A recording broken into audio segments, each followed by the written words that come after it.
Welcome to Lesson 7 of the Arabic course. Lesson 7 is still working with simple sentences without verbs, nominal sentences, you could say. And here we have some examples of the feminine. Now the feminine gender can be used in a variety of ways.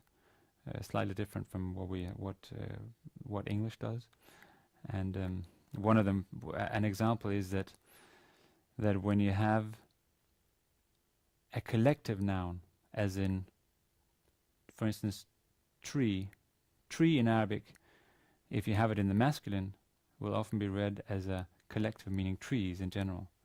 But if you have the feminine, it means a tree. So the feminine gender is used for single items in the singular. That's one of the common important uses of the feminine gender, other than the obvious uses of the feminine gender.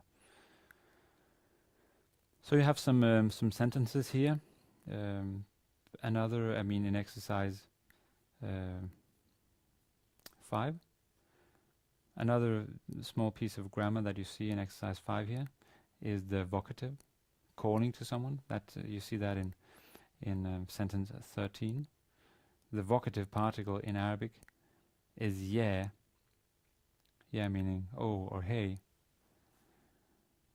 In sentence 13 we have someone calling to a child, yeah waladu. Waladu means a kid. Hey kid. The thing with the vocative is that it's used without the definite article usually, and also without the indefinite article, yeah waladu. So waladun is a kid, but the vocative is hey kid, no, without the e.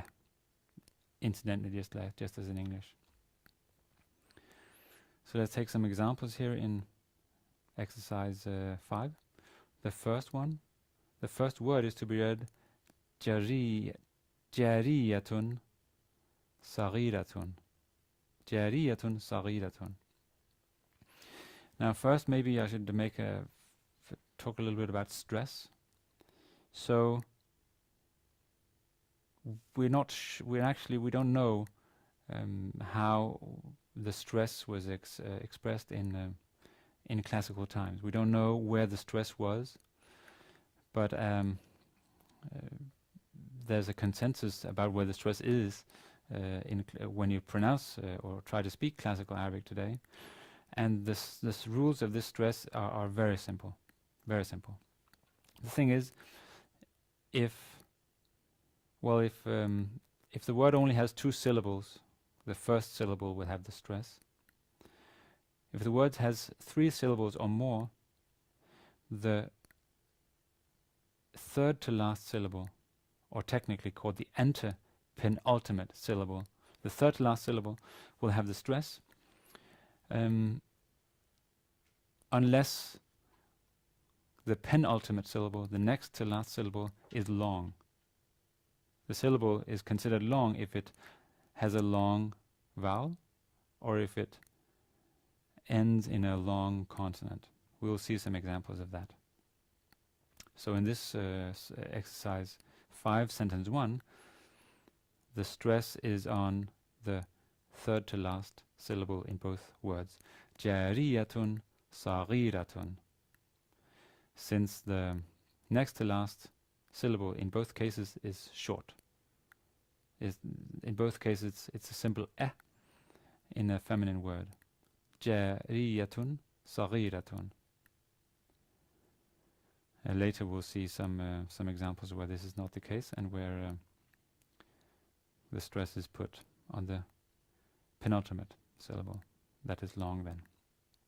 Okay, so jariyatun saghiratun means a girl is small or a small girl, and usually it will be the latter, a small girl. Jariyatun saghiratun. So again we have congruency. We have the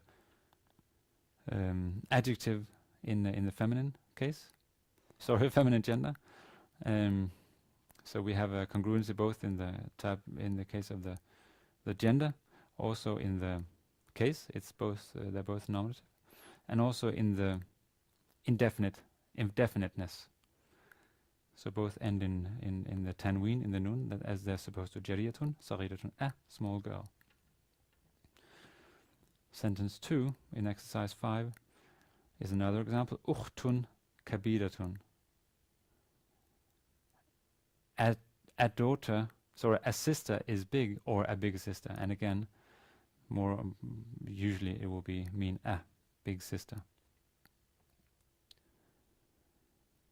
If you go down to sentence 4 in this exercise, it's read al-ummu hasanatun. Al-ummu, the first word, why is the stress not on al? Because u is a short vowel. Well, for two reasons. First, the definite article and other things that are added to a word in the front of it cannot have the stress. They're not allowed to have the stress. And actually, on top of that, the ummu, the second syllable here, the syllable, is actually considered long because it ends on a long consonant. See there, the meme is lengthened. The meme has a shadda on top. Al-ummu, such a lengthened consonant, means that the syllable in front of it, this lengthened consonant, is considered long. Al-ummu hasanatun. Yeah. So that should be enough for you to be able to translate these 14 Arabic sentences, and also for you to be able to translate the 7 English sentences into Arabic using this simple grammar. And again, as always, please read the Arabic a couple of times for yourself or for your study group. And when you've done the exercise, check in the key to make sure that you have the right meaning, the correct Arabic or English. And that's it for this exercise. And thank you.